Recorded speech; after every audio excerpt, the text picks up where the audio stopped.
Mari kita niatkan pertemuan ini pertama untuk iktikaf di masjid yang luar biasa ini, yang tajri min tahtihal anhar, seperti di surga insyaallah. Seperti tapi masih jauh. Okay. Semoga pertemuan ini betul-betul mengantarkan kita ke surga Allah Subhanahu wa taala. Kita akan membahas dua hal. Yang pertama maqasidut tilawah, dan yang kedua tentang surat Al-Hasyr. Hari ini Bapak Ibu ada tugas. Tugasnya adalah membaca Al-Qur'anul Karim. Kalau kemudian masing-masing kita ditanya tujuan tilawahnya apa kira-kira? Apa tujuan tilawahnya? Apa tujuan baca Qur'annya?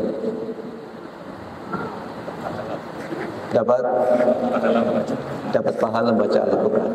Yang lain? Ngejar target.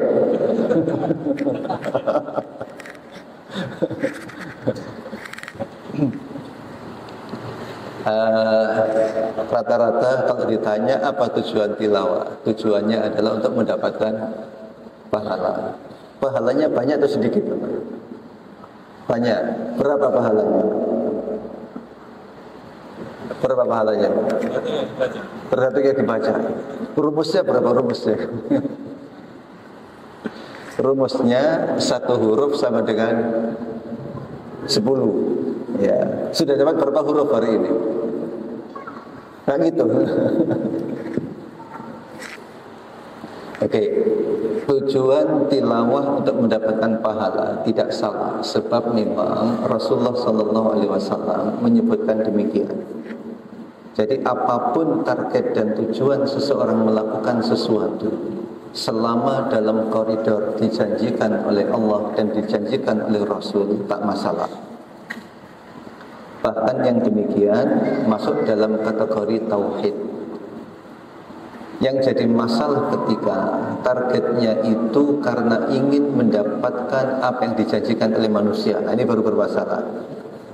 Ya, misalnya Pak Ali Hamdan menjanjikan yang paling banyak nanti akan mendapatkan hadiah. Ya, nah itu baru kemudian bermasalah karena targetnya untuk mendapatkan apa yang dijanjikan oleh manusia. Kalau begitu hadiahnya jadi apa tidak jadi? Enggak usah aja ya.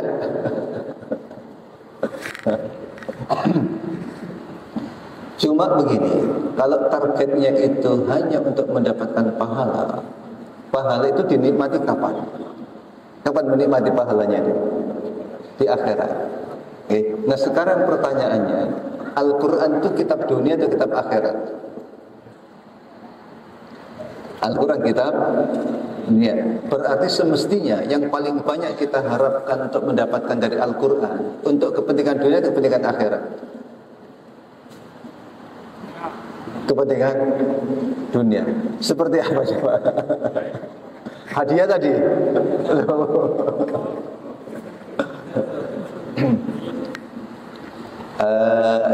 Ada seorang syekh bercerita tentang masa kecilnya. Beliau dari Mesir. Ceritanya itu begini. Dulu kami ketika masih kecil, dari rumah-rumah itu bila waktu maghrib sampai isya, dari rumah-rumah itu terdengar suara-suara dengungan seperti dengungan lebah.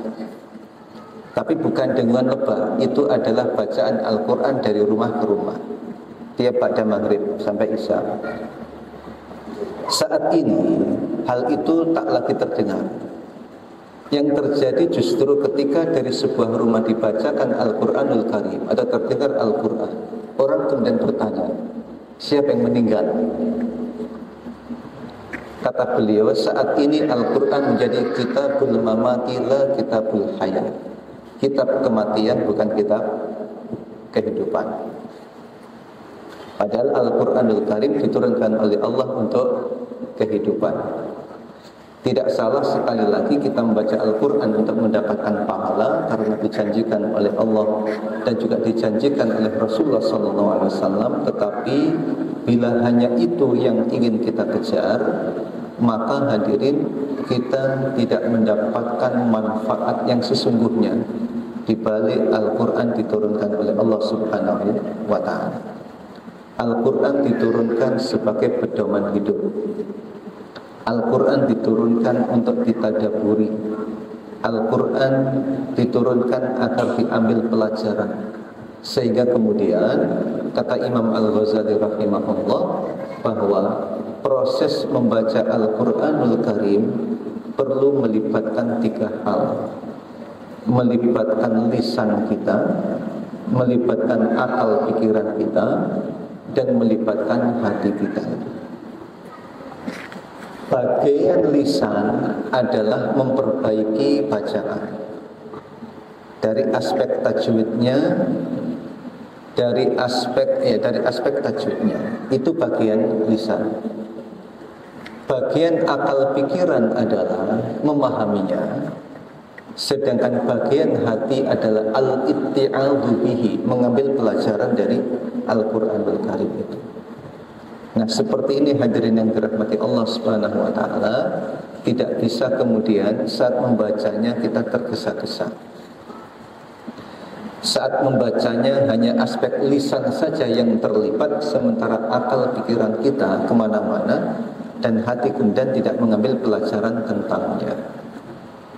Karena itu, sebelum kita membaca surat Al-Hasyr serta kandungan yang ada di dalamnya, perlu kita pastikan terlebih dulu bahwa proses tilawah yang kita lakukan itu sesuai dengan maqasid yang dikehendaki oleh Allah dan juga dikehendaki oleh Rasulullah SAW. Sebetulnya ketika kita membaca Al-Quran dari Al-Fatihah sampai surat An-Nas, tidak hanya surat Al-Hasyr, apa yang ingin kita peroleh. Bapak Ibu yang dirahmati Allah Subhanahu wa taala. Kalau dalam surat Al-Baqarah ayat 121 kita temukan ayat yang menyebutkan yatslunahu haqqa tilawati. Yatslunahu haqqa tilawati, kata Qatadah, beliau mengartikannya begini, menafsirkannya. Ay ahallu halalahu wa harramu haramahu wa amilu bima fihi. Menghalalkan apa yang dihalalkan oleh Al-Quran, mengharamkan apa yang diharamkan oleh Al-Quran, serta mengamalkan apa yang terkandung di dalamnya. Itu makna hak tilawah, haqqa tilawati. Yatslunahu haqqa tilawati, tilawah yang sesungguhnya. Berarti membaca Al-Quran itu targetnya tidak semata-mata untuk mendapatkan pahala. Apa kemudian yang ingin kita targetkan hadirin rahmatullah?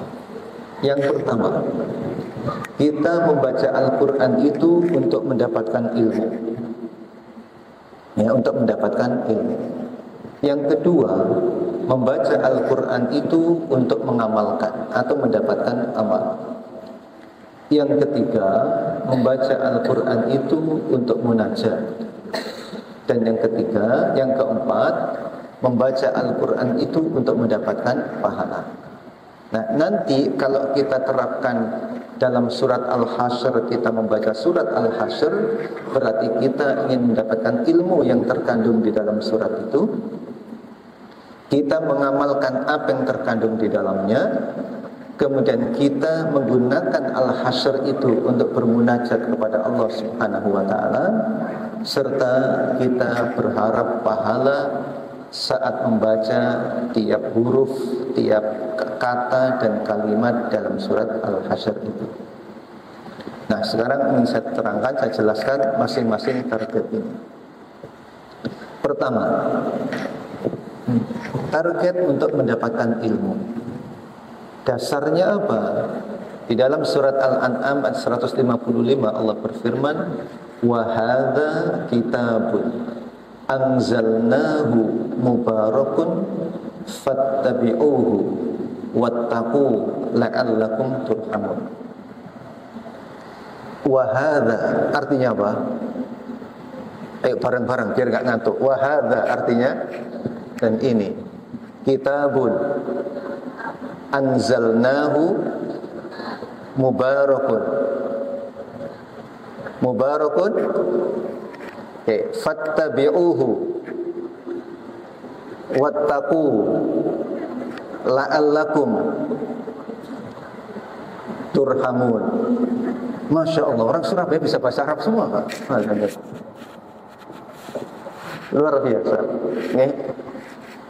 Wa hadza kitabun anzalnahu mubarakun. Ini kitab kami turunkan mubarakun, diberkahi. Nah, kaitannya dengan ilmu di mana? Nah, dalam tafsir As-Sa'di disebutkan begini.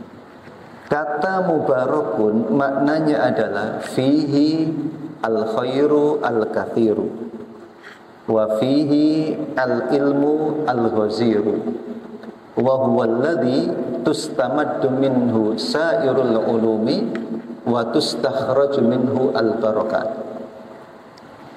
Fihi, di dalam kitab itu, al-khairu al-kathiru, ada kebaikan yang banyak. Wa fihi al-ilmu al-ghaziru. Al-ghazir itu kalau ada orang, kalau hujan lebat itu disebut dengan matorun ghazirun. Ya, matorun ghazir. Hujannya lebat. Artinya hujannya melimpah, airnya melimpah. Fihi al-ilmul ghaziru. Dalam Al-Quran itu limpahan ilmunya luar biasa.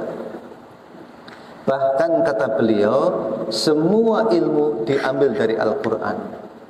Ya, wa huwallazi tustamaddu minhu sairul ulumi.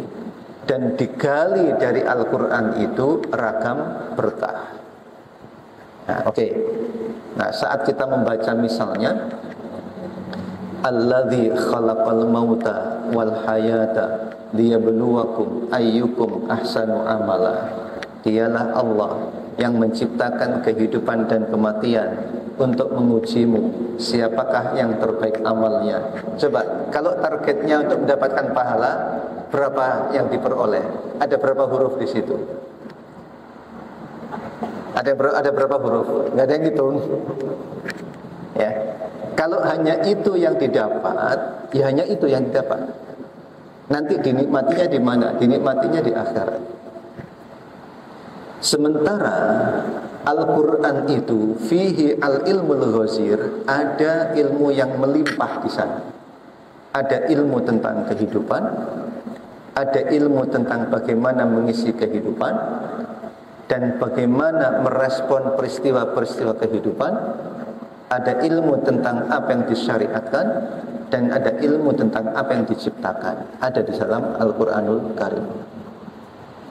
Tetapi bila ilmu-ilmu ini tak menjadi target, susah kemudian kita mendapatkannya. Ibaratnya Bapak Ibu yang dirahmati Allah, di bulan Ramadan ini kita mentargetkan 3 kali khatam. Yang mentargetkan insya Allah memenuhi. Yang mentargetkan. Kalau yang tidak mentargetkan, kira-kira dapat apa tidak? Saya tujuannya ke Surabaya. Karena tujuan Surabaya di mana? Di titik masjid ini. Karena saya mentargetkan tempat ini, saya sampai. Tapi ketika tidak mentargetkan, sulit untuk bisa sampai di tempat ini. Ketika saya mentargetkan mendapatkan ilmu tentang kehidupan dari Al-Quranul Karim, maka kemungkinan akan dapat. Tapi kalau tidak mentargetkan, tidak akan dapat. Saya mentargetkan saat membaca alladzi khalaqal mauta wal hayata liyabluwakum ayyukum ahsanu amala. Target saya mendapatkan ilmu. Ilmu tentang kehidupan. Oh, ternyata hidup ini ujian. Karena saya mendapatkan ilmu hidup itu ujian, maka sikap dan perilaku saya berbeda dengan orang yang tak mendapatkan ilmu tentang ujian itu. Sebab biasanya di dalam hidup ini, antara waktu ujian dengan tidak ujian, suasananya berbeda. Oke. Bapak Ibu yang punya pengalaman pernah ikut ujian di kampus dan lain sebagainya, ketika suasana ujian, kehidupan bagaimana tadi? Ketika Ketika saat-saat ujian bagaimana? Ya puasa sunnah, ya, kemudian sholat malam, kemudian bilang sama orang tua tolong doakan. Itu ketika suasana setelah ujian selesai, puasanya selesai, sholat malamnya selesai. Jadi suasana ujian menentukan, ya. Kemudian ketika kita membaca Al-Quran, wa tilkal ayyamu nudawiluha bainan nas, demikianlah hari-hari kami putar. Demikian hari-hari kami putar. Bagi yang meniatkan mendapatkan ilmu tentang kehidupan, dia tahu, oh ternyata hidup ini berputar. Sehingga saat berada di posisi atas, dia berhati-hati, karena potensi jatuh sangat besar. Tidak menyombongkan dengan apa yang dimiliki. Yang dibawa tidak putus asa, karena suatu saat boleh jadi dia dan keturunannya bisa naik ke atas, karena kehidupan itu berputar. Dengan ilmunya seperti itu. Seorang pejabat ketika membaca ayat Al-Quran yang menyebutkan innallaha ya'murukum an tu'addul amanati ila ahliha wa idza hakamtum bainan nasi an tahkumu bil adl. Coba apa artinya? Innallaha ya'murukum an tu'addu, ada yu'addian apa? Adaan. Kalau salahkan adaan lillahi ta'ala, menunaikan al-amanati ila ahliha wa idza hakamtum hakama wa idza hakamtum hakama yahkumu hukum, menghukumi, wa idza hakamtum bainan nasi an tahkumu bil adl. Ketika pejabat muslim membaca ayat ini, niatnya hanya untuk mendapatkan pahala. Tinggal ngitung saja berapa huruf yang dia baca dikalikan 10. Tapi dia tidak sadar kalau sebagai pejabat itu diperintahkan untuk menunaikan amanah dan juga menghukumi dengan adil. Ya. Begitu juga bagi para suami ketika membaca Al-Quranul Karim, ar-rijalu qawwamuna 'alan nisa'i bima faddalallahu ba'dahum 'ala ba'din wa bima anfaqu. Ketika membaca ayat ini, targetnya untuk mendapatkan pahala, tinggal hitung berapa pahalanya. Tapi ketika targetnya untuk mendapatkan ilmu, dia kemudian mendapatkan informasi, oh saya ini kepala rumah tangga, saya wajib bekerja untuk memberi nafkah. Bapak-bapak yang bekerja dari pagi sampai sore, ketika ditanya, lapo sampean kok ngoyo-ngoyo dari pagi sampai sore kerja? Bagi yang membaca ayat ini dengan target ilmu, yang ini perintah Al-Quran, jawabannya begitu. Tapi bagi yang membacanya targetnya hanya untuk mendapatkan pahala, mungkin jawabannya begini, wah kita ini kalau nggak kerja diuring-uring terus sama bojo. Ya. Nah, jadi hadirin yang dirahmati Allah SWT, targetnya adalah al-ilmu. Ilmu tentang kehidupan, ilmu mengisi kehidupan, ilmu merespon kehidupan, ilmu tentang apa yang disyariatkan, termasuk juga ilmu tentang apa yang diciptakan. Kalau As-Sa'di mengatakan bahwa wa huwal ladzi tustamaddu minhu sairul ulumi, semua ilmu diambil darinya. Ini kemudian menyadarkan kepada kita. Menyadarkan kepada kita. Karena semua ilmu diambil dari Al-Quranul Karim. Biasanya yang membawa ayat ataupun hadis di ruang kelas itu ketika pelajaran syariah, pelajaran fikih, pelajaran tafsir, atau pelajaran fisika, pelajaran biologi, dan pelajaran kedokteran. Mana yang biasanya membawa Al-Quran? Yang mana yang biasanya bawa Al-Quran? Yang belajar fikih, belajar tafsir. Yang belajar kedokteran, belajar fisika, bawa Al-Quran apa tidak?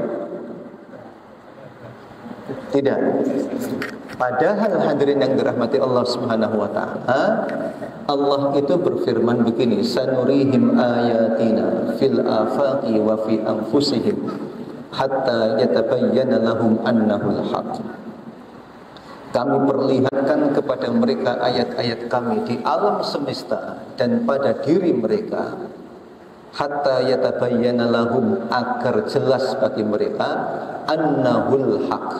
Kata annahu, hunya ini kembali kemana? Di dalam tafsir itu disebutkan annahu ay annal Islam, Islam itu benar. Tafsir yang kedua, Allah itu benar. Yang ketiga, Rasul itu benar. Yang keempat, Quran itu benar. Coba, ada nggak yang bisa mendapatkan kesimpulan ketika belajar fisika, belajar tentang langit misalnya, kemudian berkesimpulan, oh ternyata Allah itu benar ya, oh ternyata Islam itu benar ya, oh ternyata Al-Quran itu benar ya. Ada nggak yang seperti itu? Padahal mapositnya tujuannya begitu, sanurihim ayatina. Sebab tadi tidak mengambil ilmu itu dari Al-Quranul Karim, dan juga tidak memahami antara hubungan antara dirinya dengan alam semesta yang diciptakan oleh Allah Subhanahu wa taala. Padahal ada hubungan-hubungan. Di antaranya hubungannya apa? Hubungan spiritual. Hubungan spiritualnya bagaimana? Pohon itu bertasbih. Okay? Pohon itu bertasbih. Kemudian langit itu bertasbih. Langit bertasbih. Yang menarik itu adalah yang dipelajari bertasbih, sementara yang mempelajari tidak bertasbih. Ya. Misalnya yang belajar di kedokteran, tubuh manusia itu bertasbih, tapi yang belajar tidak bertasbih. Saat mempelajari langit, langit itu bertasbih, sementara yang mempelajari tidak bertasbih. Coba kalau dalam bahasa Al-Quran, bulan dan matahari itu fi falakin yasbahun, di ruang angkasa itu yasbahun. Sabaha yasbahu itu artinya berenang. Dari kata yasbahun itu juga tasbih. Okay. Semestinya yang dipelajari bertasbih, yang mempelajari juga bertasbih, karena dia mengatakan Rabbana ma khalaqta hadza batilan subhanak. Tuh yang mempelajari bertasbih. Nah, jadi tustamaddu minhu sairul ulum, semua ilmu diambil dari situ. Ini target pertama. Target yang kedua, membaca Al-Quran itu untuk mendapatkan amal. Al-amalu. Masih Al-An'am ayat 155.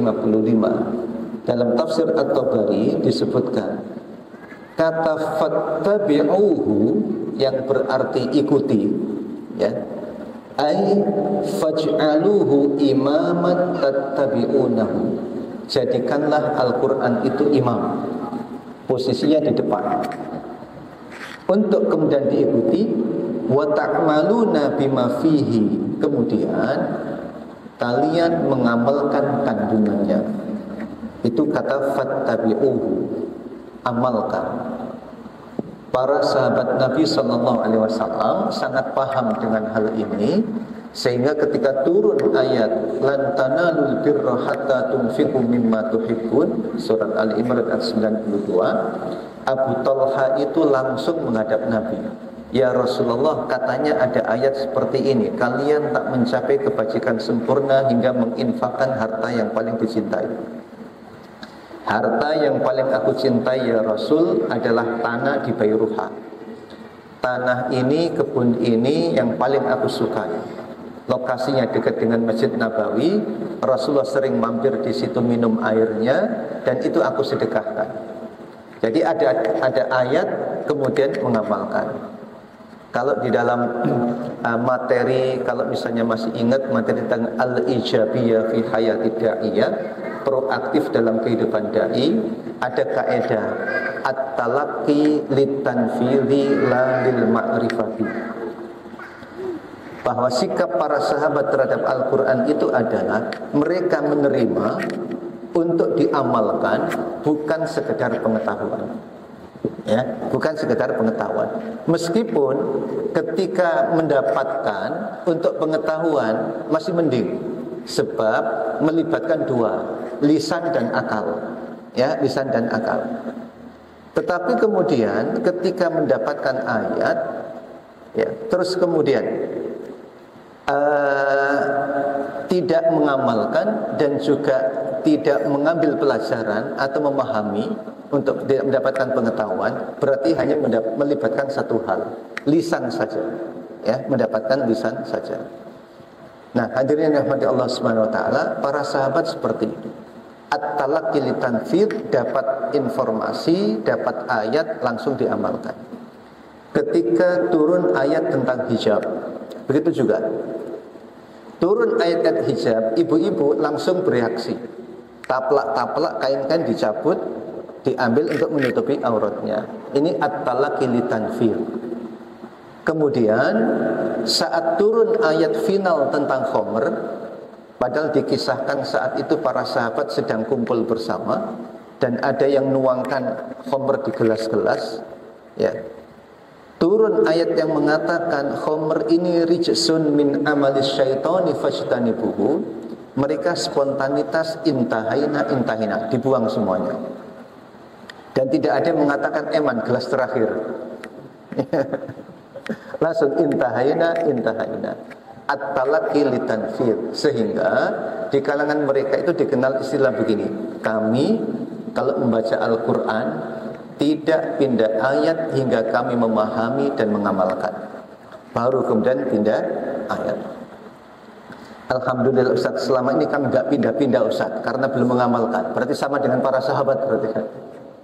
Coba sahabat cepat ya. Jadi melibatkan 3 unsur tadi cepat, lisan, akal, dan juga hati. Nah, targetnya adalah mengamalkan. Kemudian berikutnya ihwatifillah yang dirahmati Allah Subhanahu wa taala. Membaca Al-Qur'an itu targetnya adalah munajat. Bermunajat kepada Allah. Naja yunaji, berbisik, berdialog. Nah, ini inspirasinya diambil dari ungkapan Sufyan Ats-Tsauri ketika ditanya oleh Abdullah bin Al-Mubarak rahimahumullah. Ibnu Mubarak bertanya, seseorang ketika membaca ayat di dalam Al-Quran, niat apa yang tepat? Dijawab, yanwi annahu yunaji rabbahu. Niat agar bermunajat kepada Allah Subhanahu wa ta'ala. Niat dialog dengan Allah di dalam sholatnya itu. Bapak ibu yang biasa dialog dengan suami istri yang bisa dialog dengan pasangannya. Bapak-bapak, bila tiap kali diskusi dialog sama ibu-ibu, tema yang disampaikan ya itu saja babnya, kira-kira respon ibu bagaimana, Pak? Apa respon ibu? Pancet tai Pak sampai ngomongnya. Karena temanya tidak berubah. Tapi Allah enggak mengatakan, "Ada itu loh kok bolak-balik kulhuai sih." Meskipun ada sahabat yang masuk surga gara-gara senang dengan qul huwallahu ahad. Okay. Sesekali annahu yunaji rabbahu, membaca surat Al-Hasyr di dalam salatnya.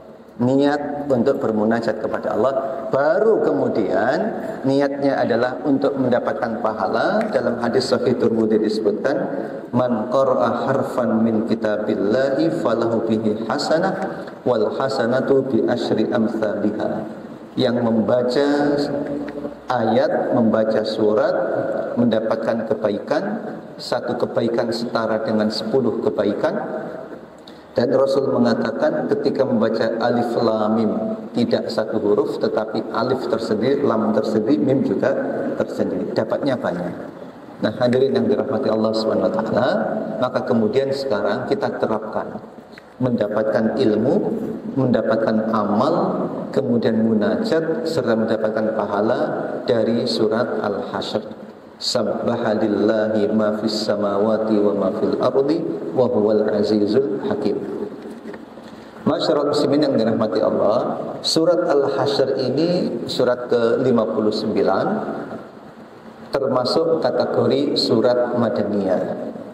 Kriteria Madaniyah itu ada pendekatan historis, ada pendekatan geografis. Kalau pendekatan historis berpendapat bahwa surat Madaniyah itu kriterianya surat yang turun pasca hijrah Nabi. Kalau Makkiyah berarti pra hijrah Nabi. Meskipun turunnya tidak berlokasi di Madinah atau tidak berlokasi di Mekah.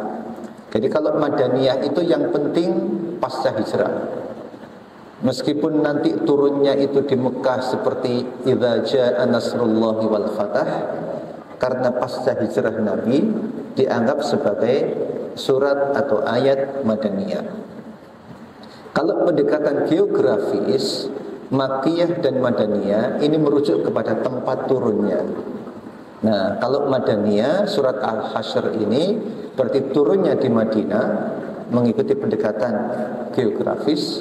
Dan juga surat Madaniyah karena turun pasca hijrah Rasulullah SAW, sebab berkaitan dengan orang Yahudi yang dihadapi oleh Nabi Muhammad SAW, dan itu adanya di Madinah, bukan di Mekah.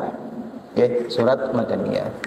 Tentang namanya, surat Al-Hasyr diambil dari kata Al-Hasyr yang disebutkan di surat tersebut.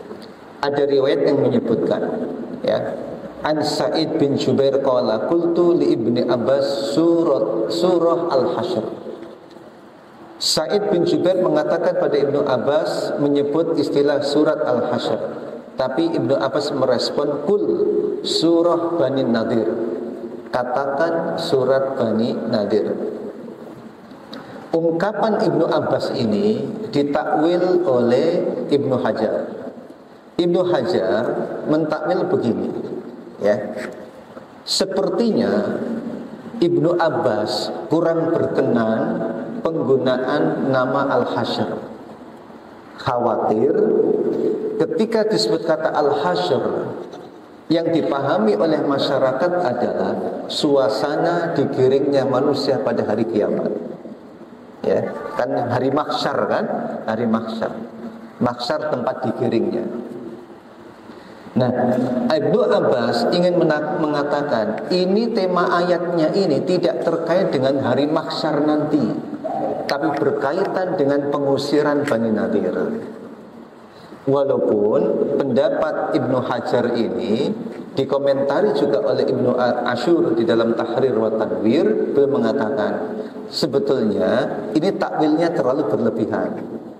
Ya, sebab kata-kata Ibnu Abbas yang mengatakan kul, katakanlah kepada Sa'id bin Jubair, itu sebetulnya pilihan. Maksudnya apa? Oke, silahkan kamu menggunakan surat Al-Hasyr, juga boleh juga menggunakan istilah Bani Nadir.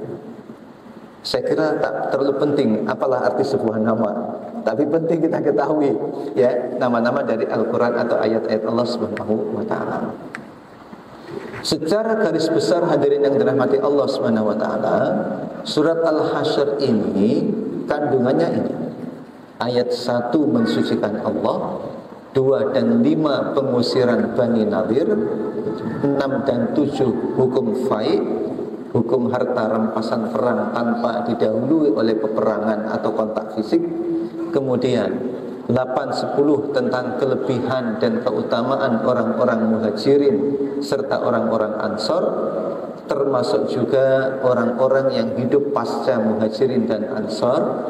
Terus kemudian ada loyalitas orang-orang munafik kepada orang-orang Yahudi. Kemudian janji orang munafik itu sama dengan janjinya setan, mirip, ya. Kemudian perintah bertakwa dan kesuksesan orang yang bertakwa, serta ditutup dengan Al-Asma'ul Husna, ya, Al-Asma'ul Husna. Hadirin yang dirahmati Allah Subhanahu wa taala, sabbaha lillahi ma fis samawati wa ma fil ardi wa huwal azizul hakim. Ayatnya cukup banyak, tidak kita bahas satu persatu, ya. Poin-poin penting yang bisa kita ambil dengan target tadi, mendapatkan apa dari Bapak? Ilmu, amal, munajat, dan mendapatkan pahala. Sabbaha lillahi ma fis samawati wa ma fil ardi wa huwal azizul hakim. Sabbaha bertasbih lillahi kepada Allah, ma fis samawati wa ma fil ardi. Kata ma di sini termasuk yang bernyawa maupun yang tidak bernyawa, manusia maupun yang lainnya, semuanya bertasbih kepada Allah Subhanahu wa taala, mensucikan Allah, tapi dengan cara yang berbeda-beda. Kita tidak memahaminya. Manusia bertasbih, lingkungan sekitar kita juga bertasbih. Nah, ada silah yang harus dibangun dalam kehidupan ini yang disebut dengan silah ruhiyah. Tadi sudah saya singgung. Hubungan spiritual antara kita dengan alam yang ada di sekitar kita. Kita bertasbih, pohon-pohon juga bertasbih, air juga bertasbih. Ketika sama-sama bertasbih hadirin, maka kita akan berpikir ketika melakukan kerusakan di muka bumi Allah Subhanahu wa taala. Sebab Allah menciptakan bumi ini dengan indah dan dengan baik, bukan untuk dirusak, maka kita pun juga berusaha untuk menjaganya. Bertasbih, mensucikan Allah Subhanahu wa taala. Allah itu maha suci. Tidak ada yang kurang pada diri Allah Subhanahu wa taala dan tidak ada yang kurang dengan apa yang diciptakan oleh Allah Subhanahu wa taala.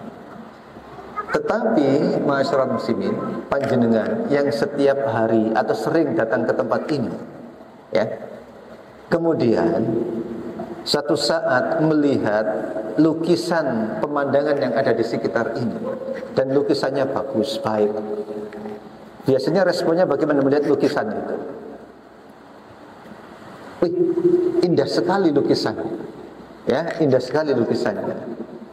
Tetapi ketika datang ke tempat ini lihat aslinya, jarang kemudian mengatakan apa? Indah sekali alam ciptaan Allah Subhanahu wa taala ini. Ya. Jarang kita mengungkapkan. Karena apa? Karena sudah terlalu biasa. Nah, di antara persoalan kita hingga kemudian enggan memuji Allah dan bahkan juga enggan bersyukur pada Allah Subhanahu wa taala ketika sudah terbiasa. Ketika sudah terbiasa. Suami sudah terbiasa lihat istrinya, dianggap biasa-biasa saja. Saat pulang ke rumah lihat istrinya sehat, jarang yang mengatakan alhamdulillah istriku sehat. Ya. Kemudian istri karena terbiasa lihat suaminya, ya biasa-biasa saja. Ketika datang assalamualaikum, salam, salaman, cium tangan, jarang dalam hatinya kemudian mengatakan alhamdulillah suamiku sehat. Baru ketika istri enggak pulang-pulang, suami enggak pulang-pulang, baru kemudian gelisah. Karena faktor terlalu biasa. Subhanallahi ma fis samawati wa ma fil ardi. Masyarul muslimin yang dirahmati Allah Subhanahu wa taala, diawali dengan tasbih, mensucikan Allah Subhanahu wa taala. Baru kemudian ada berita. Allah menjelaskan tentang huwallazi akhrajal ladzina kafaru min ahlil kitabi min diyarihim li awalil hasyr. Dialah Allah Subhanahu wa taala yang mengeluarkan dan mengusir orang-orang kafir dari kalangan ahli kitab. Peristiwanya begini. Rasulullah ketika masuk kota Madinah, beberapa instrumen dibangun untuk menguatkan masyarakat Madinah itu. Di antaranya membangun masjid, mendirikan pasar, dan menetapkan Mitsaqul Madinah yang sering diistilahkan dengan Piagam Madinah. Di dalam Piagam Madinah itu ada klausul, siapapun yang tinggal di Madinah, Muslimkah atau ahli kitab orang Yahudikah, mereka terikat dengan perjanjian. Apabila dari kalangan penduduk Madinah itu ada yang terlibat dalam pembunuhan, kemudian dan akibatnya kemudian ada denda atau diat, maka diat akan ditanggung renteng bersama. Muslim terlibat, Muslim juga harus ikut nyumbang, yang Yahudi pun juga demikian. Itu klausulnya, semuanya harus terlibat dan terikat. Nah, suatu saat Nabi Muhammad SAW dengan beberapa orang sahabat seperti Abu Bakar dan Ali, beliau berkunjung ke Bani Nadir. Disambut dengan baik, disambut dengan ramah, tetapi mereka memendam kebencian. Diutuslah dari kalangan mereka seorang eksekutor naik ke atas bangunan, tujuannya adalah melemparkan batu agar menimpa Muhammad dan Muhammad meninggal. Tapi kemudian Rasulullah tahu pengkhianatan ini. Nabi kemudian pergi pindah dari lokasi tempat berdirinya, hingga kemudian tidak terjadi peristiwa itu. Kemudian Nabi ingin memberikan sanksi kepada mereka. Semestinya kalau sudah terikat dengan perjanjian, semuanya tunduk di bawah satu komando. Terikat dengan klausul-klausul perjanjian yang ada. Terjadi pengkhianatan. Akhirnya kemudian Bani Nadir dikepung oleh Rasulullah dan para sahabat. Ketika dikepung itu kemudian kurma-kurma kebun mereka dibabat oleh Rasulullah. Mereka seperti protes. Semestinya etikanya itu pohon-pohon tidak ditebangi. Kemudian Al-Quran mengatakan, ma qata'tum min linatin aw taraktumuha qa'imatan ala usuliha fa bi'idnillahi waliyukhziyal fasikin. Muhammad, apapun yang kamu potong, ya, atau yang tetap dibiarkan berdiri, fa bi'idnillah, semuanya atas izin Allah dan untuk menghinakan orang-orang yang fasik. Karena blokade dan juga khisor yang dilakukan oleh Rasulullah, orang-orang Bani Nadir kemudian takluk. Mereka sepakat meninggalkan rumah-rumah mereka, kebun-kebun mereka, tapi minta izin, minta tempo waktu dengan membawa harta dan kekayaan mereka. Dan di antara mereka ada yang membakari dan meruntuhkan bangunan-bangunannya. Ya. Yukhrib, kalau bahasa Al-Qur'annya, yukhribuna buyutahum biaidihim wa aidil mu'minin. Mereka menghancurkan rumah-rumah mereka dengan tangannya dan juga melalui orang-orang mukmin. Di Aris itu hadirin kawasan berbatasan dengan Palestina dan batasan dengan Israel. Di sana itu ada bangunan-bangunan yang diruntuhkan. Dulu kami beberapa kali sempat jalan-jalan ke sana itu melihat situasi. Nah, bangunan-bangunan itu diruntuhkan sendiri oleh orang-orang Yahudi, orang-orang Israel. Apa tujuannya? Sama mirip ketika Bani Nadir meruntuhkan bangunannya agar tidak ditempati oleh orang Muslim. Di sini kemudian ada kaidah dalam sejarah. Pernah kami mengikuti kajiannya Syekh Munir Al-Wadban. Beliau penulis Manhaj Kharoki fi Sirah Nabawiyah itu. Ketika itu baru saja terjadi revolusi di mana itu di Syria, meskipun tidak berhasil itu ya, kan terinspirasi dengan Arab Spring itu ya. Beliau menjelaskan satu kaidah dalam sejarah bahwa at-tarikh yu'idu nafsah. Sejarah itu akan mengulang episodenya. Sejarah berulang. Ketika Bani Nadir menghancurkan rumah-rumah mereka dan itu diabadikan oleh Al-Quran, yukhribuna buyutahum biaidihim wa aidil mu'minin. Madinah Mid, kota mati yang istilah menyebutkan di Aris itu rumah-rumah dan bangunan hancur semua. Juga begitu juga mereka menghancurkan sendiri.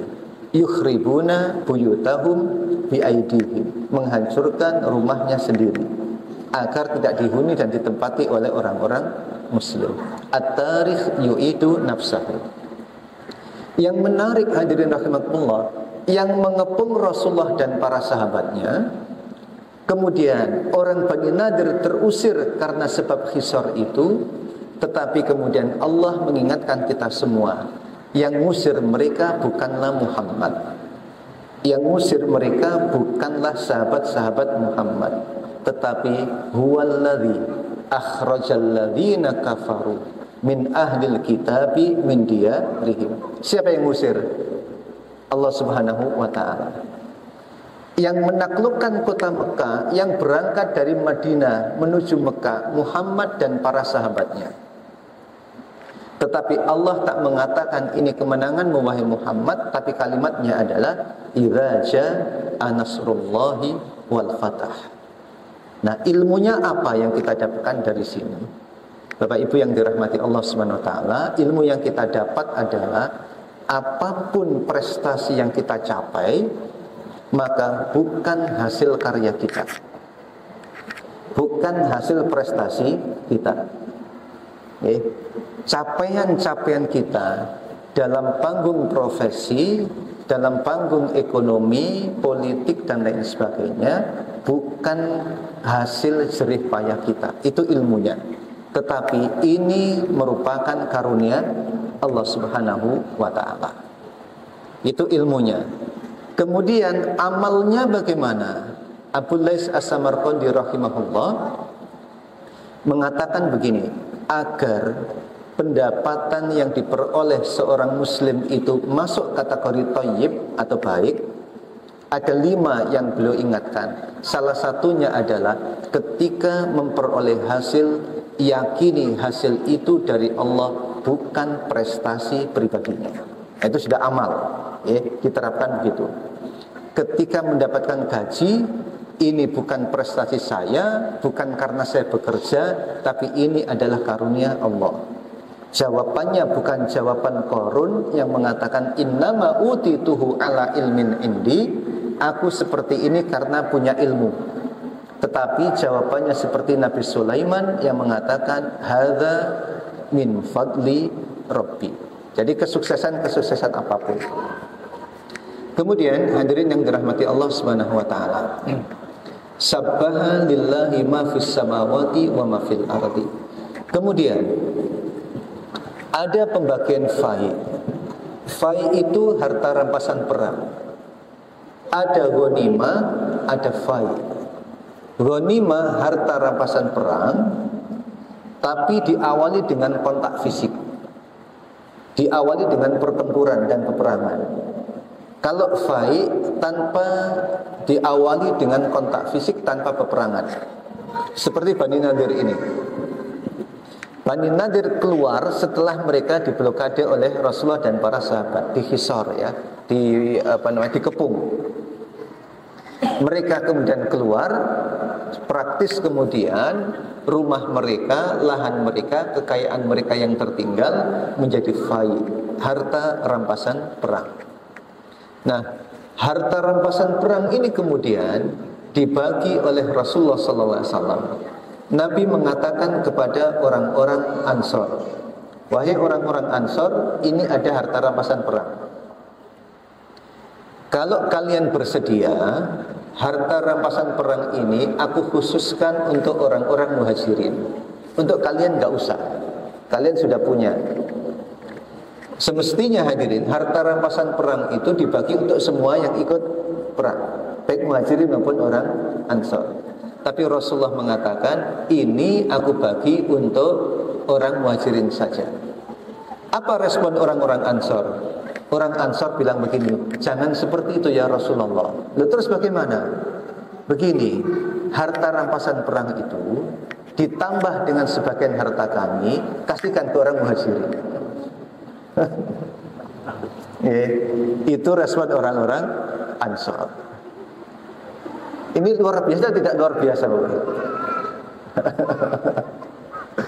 Bapak Ibu yang dirahmati Allah Subhanahu wa taala, kita kan kadang mikir ya, mikirnya begini.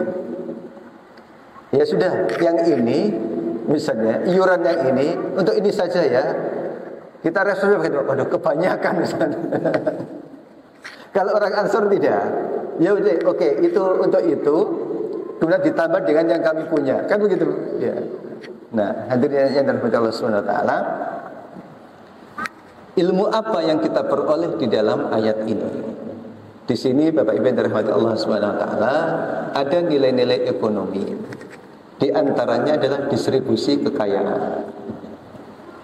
Ya, distribusi kekayaan itu Bapak Ibu yang dirahmati Allah Subhanahu wa taala, ada beberapa basisnya.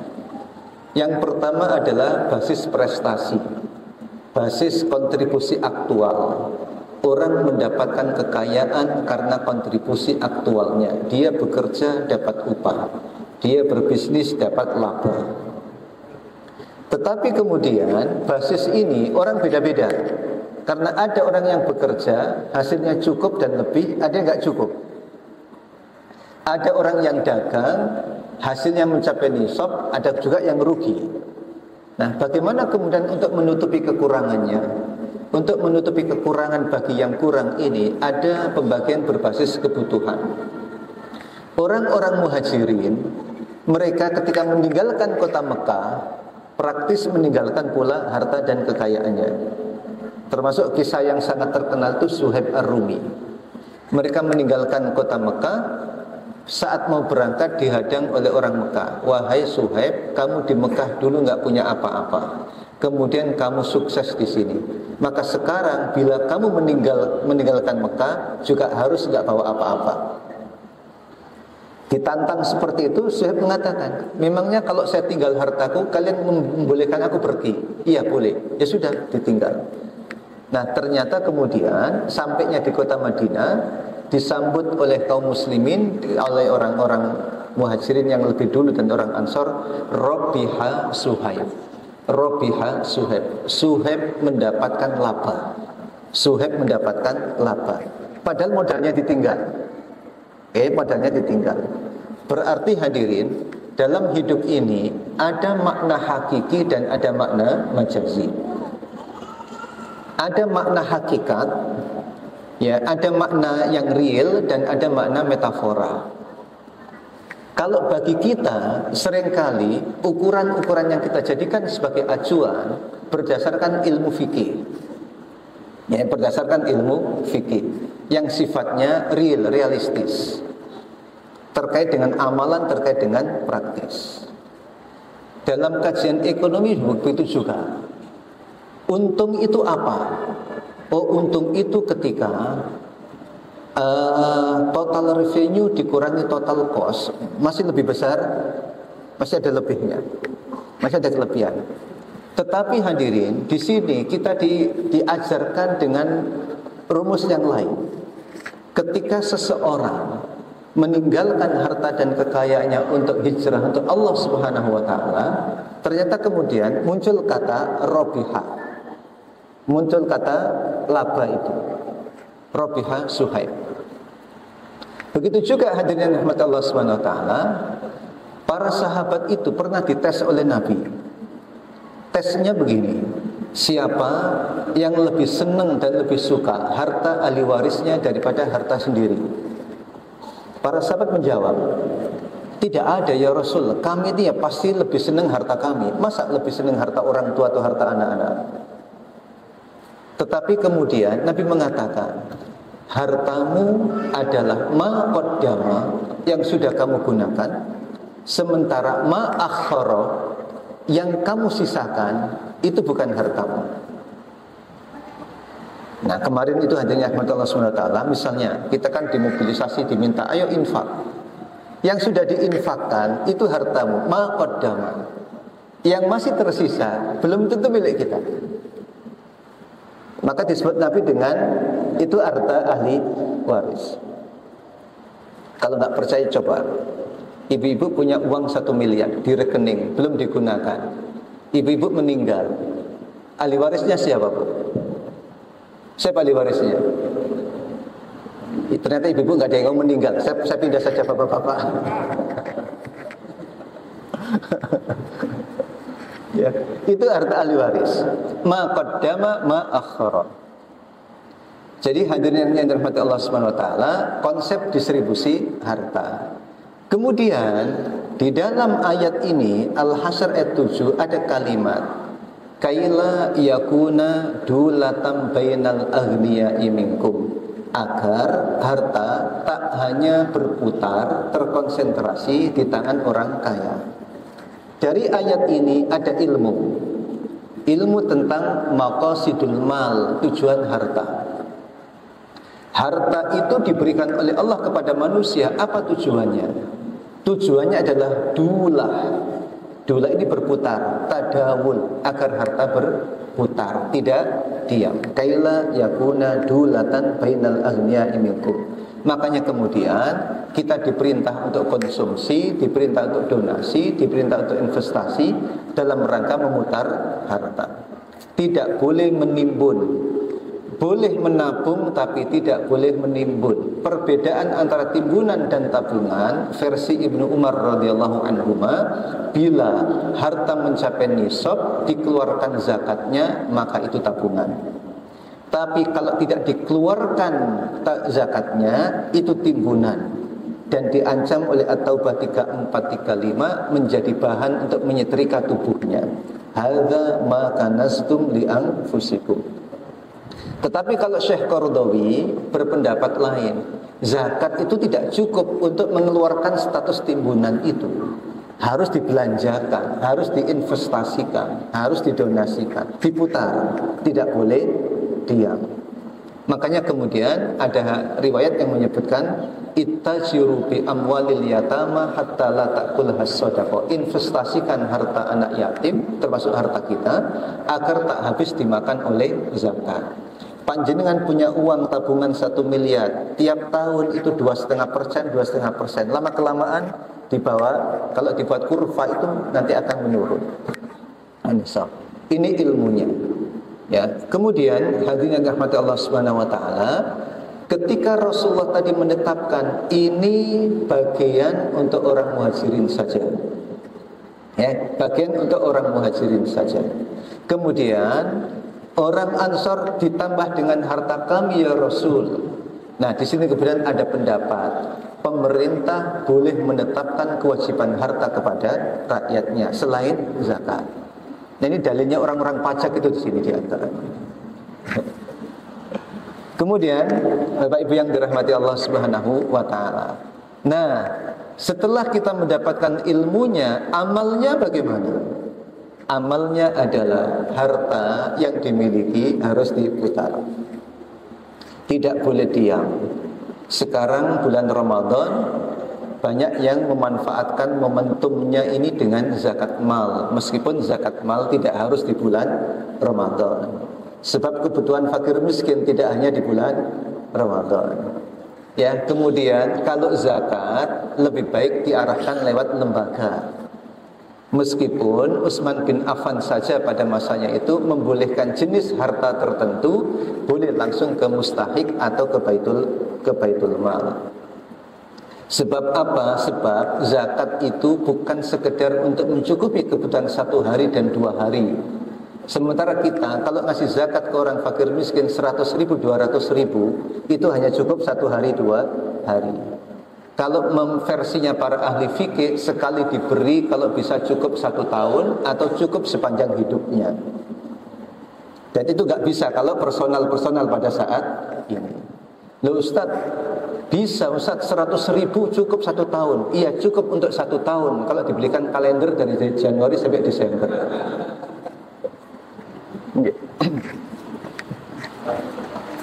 Kemudian sifat orang-orang muhajirin. Lil fuqara'il muhajirin alladzina ukhriju min diyarihim wa amwalihim yabtaghuna fadlan minallahi wa ridwana wa yansuruna Allaha wa rasulahu ulaika humus shadiqun. Orang-orang muhajirin itu mereka memiliki predikat shadiqun. Mereka ini teruji Bapak Ibu. Ujian-ujiannya luar biasa. Ada ujian yang sifatnya fisik. Di awal-awal Islam mendapatkan intimidasi yang luar biasa. Tetapi kemudian mereka kuat. Seperti Bilal dan sahabat yang lain, ada Ammar bin Yasir, ada Sumayyah dan lain sebagainya. Mereka mendapatkan ujian-ujian fisik. Dan lulus, banyak yang lulus ujian fisik itu. Kemudian ujian berikutnya adalah ujian Isra dan Mi'raj. Ujiannya bukan ujian fisik, tapi ujian lebih pada keimanan dan keyakinan. Setelah Rasulullah pulang dari Isra dan Mi'raj bercerita. Kemudian cerita ini digunakan bahan oleh orang-orang Quraisy untuk memprovokasi para sahabat Nabi. Itu loh sahabatmu. Ada yang berguguran, sudah masuk Islam, keluar lagi setelah mendapatkan cerita Isra dan Mi'raj itu. Yang tersisa orang-orang seperti Abu Bakar As-Siddiq. Ketika didatangi oleh orang musyrik dan menceritakan sejarah Nabi tadi itu, dia mengatakan kalau yang bercerita itu Muhammad, meskipun yang diceritakan lebih dari itu, kami akan membenarkan. Maka Abu Bakar disebut dengan As-Siddiq. Dan tersisa orang-orang yang memiliki kualifikasi As-Siddiq itu. Ujian berikutnya itu hijrah. meninggalkan keluarga, meninggalkan kampung halaman, meninggalkan harta dan kekayaan. Tentu sedih. Jangankan para sahabat, Rasulullah Shallallahu Alaihi Wasallam ketika hijrah itu meninggalkan kota Mekah, saat berada di pinggir kota Mekah, beliau memandang kota Mekah itu dan mengatakan pada Mekah, wahai kota Mekah, engkau adalah kota yang paling dicintai oleh Allah. Anta ahabbul biladi ilallah. Kalau bukan karena pendudukmu mengusirku, ma kharajtu minki. Kalau bukan karena pendudukmu mengusirku, aku tak akan keluar meninggalkanmu. Nah, ini kemudian dari sisi amalnya apa? Amalnya adalah cinta tanah air itu termasuk iman. Nah, gitu ya. Hubbul watan minal iman. Rasul itu suka, senang dengan kota Mekah, tempat kelahirannya. Ya, tempat kelahirannya. Nah, orang-orang muhajirin mendapatkan ujian berikutnya. Nah, sehingga kemudian mereka itu shadiqun. Pertama ujiannya adalah ukhriju min diyarihim wa amwalihim. Terusir dari rumahnya, terusir dari harta dan kekayaannya. Dikisahkan di antara sahabat yang bisa membawa harta agak banyak hanya Utsman bin Affan. Utsman bin Affan itu bisa membawa harta agak banyak ketika hijrah. Kenapa? Utsman bin Affan itu orang yang sangat disenangi oleh orang Mekah.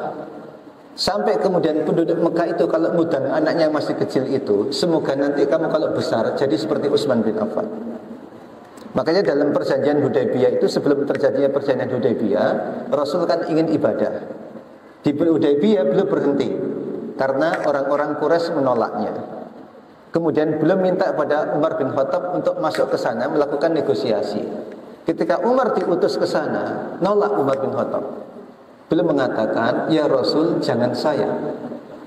Panjenengan tahu mereka itu sangat benci dengan saya. Kalau sangat benci ke saya, kalau saya ke sana, maksud dan tujuan saya ke sana nggak tercapai. Terus kalau begitu siapa Umar? Utsman ya Rasulullah. Utsman diutus. Nah, ini dalil boleh menolak perintah itu. Tapi ada alasannya. Ada gantinya. Ada gantinya. Nah, Utsman diutus. Kenapa? Tadi karena Utsman sangat disenangi. Nah, hadirin yang Allah, alladzina ukhriju min diyarihim wa amwalihim yabtaghuna fadlan minallahi wa ridwana. Mereka melakukan seperti itu demi mencari karunia Allah dan ridha Allah, serta untuk membela Allah dan Rasulnya. Ulaika humus shadiqun. Nah, ini kriteria muhajirin.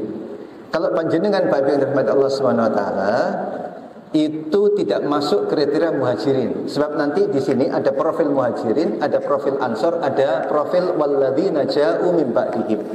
Orang-orang setelah itu.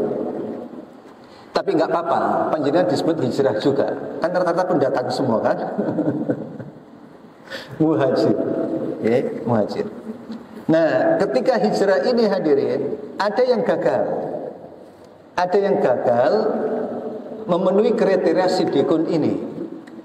Ada seseorang laki-laki mau hijrah ke Madinah, tetapi karena ngesir seorang cewek yang bernama Ummul Qais, hingga kemudian disebut dengan muhajir Ummul Qais. Nah, kemudian keluarlah hadis Nabi sallallahu alaihi wasallam yang sangat terkenal. Hafal hadisnya Ibu, Bapak Ibu? Apa hadisnya? Semoga bukan hadis pertama dan terakhir yang hafal. Innamal a'malu binniyat wa innama likulli imri'in ma nawa. Nah, ada yang gagal untuk menjadi siddiqun itu.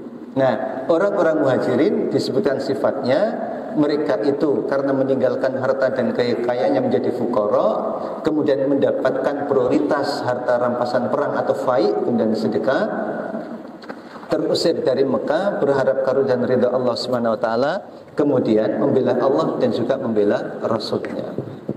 Sementara profil orang Ansar, walladzina tabawwa'ud dar wal imana min qablihim yuhibbuna man hajara ilaihim wa la yajiduna fi sudurihim hajatan mimma utu wa yu'thiruna ala anfusihim walau kana bihim khasasah.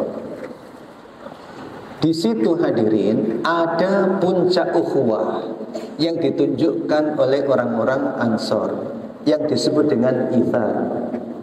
Kalau kita mempelajari rukun ukhuwah itu kan ada kalimat begini, innama uridu bil ukhuwati antartabitu al-qulubu wal arwah biribatil akidah.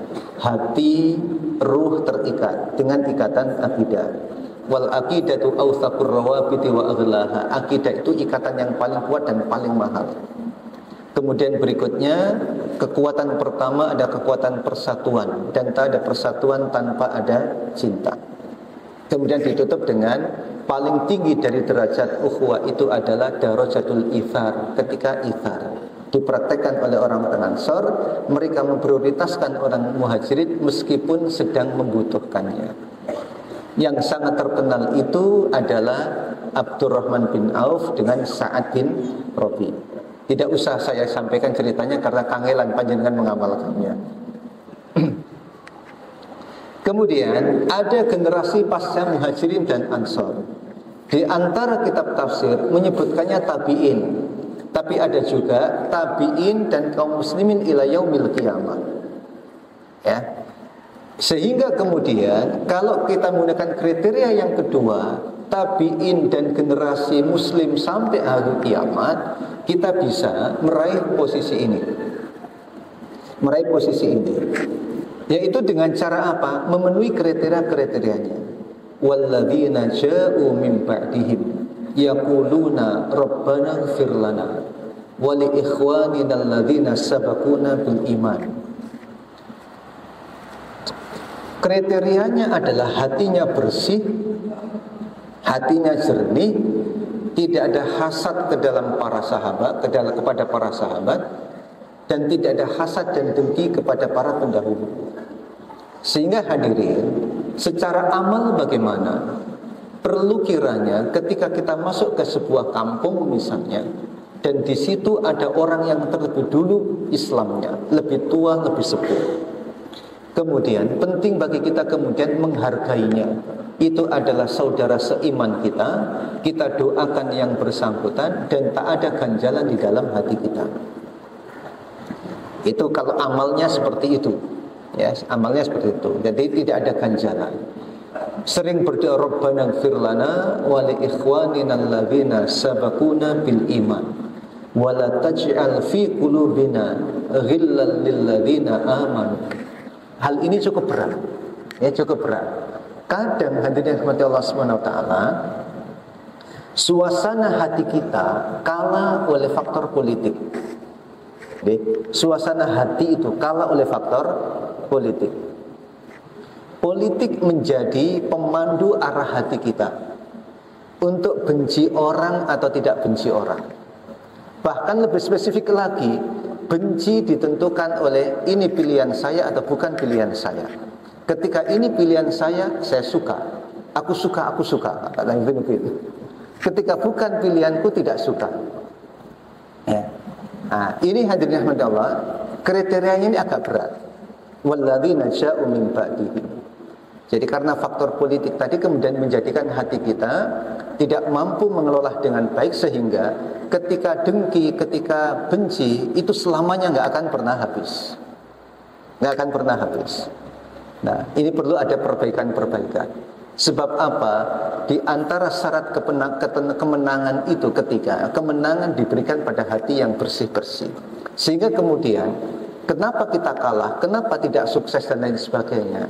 Maka hadirin rahmati Allah SWT, ketika kebencian itu tidak ada di dalam hati. Mana mungkin kita menang sementara orang yang kita harapkan mendukung itu ternyata kita benci. Ya susah. Ya, sebab kriterianya kemenangan itu ditentukan oleh berapa yang suka, bukan berapa yang benci.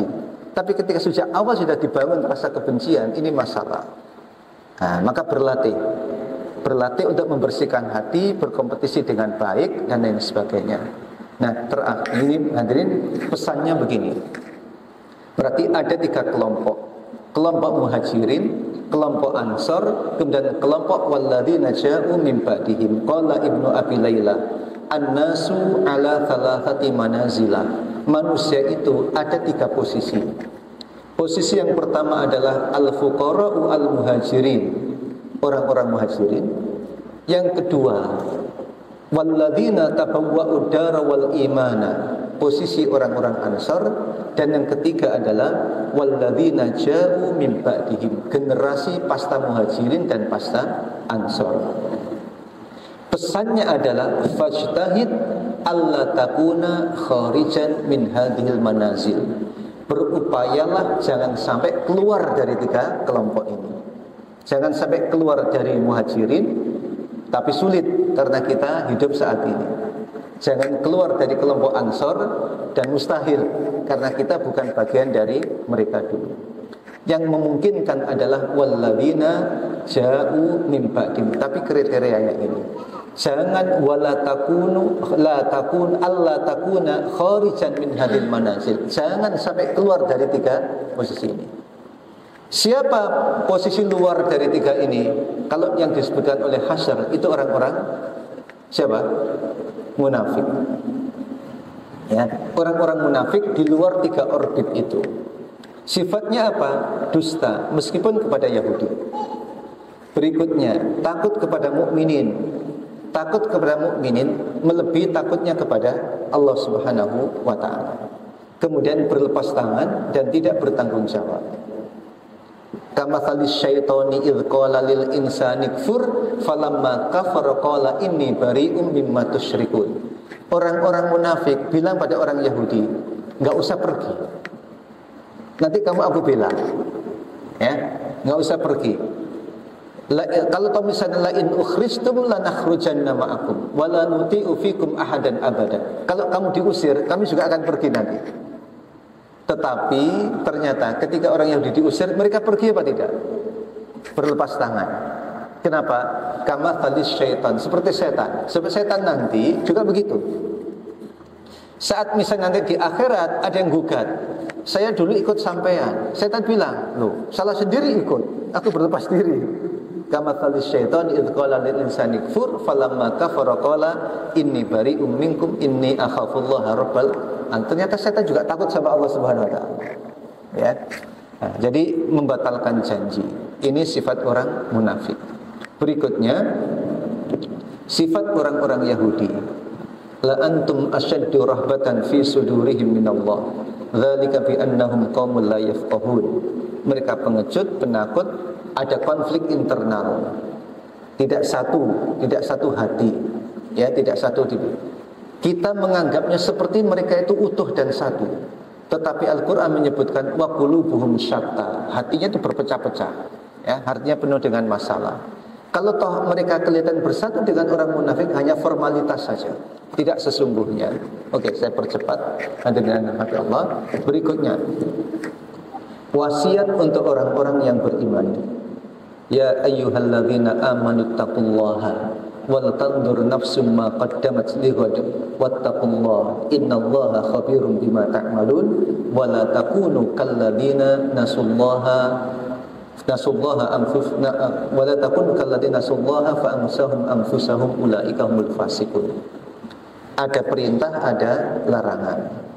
Ada if'al, kalau teorinya Syekh Sya'rawi ada if'al wa la taf'al.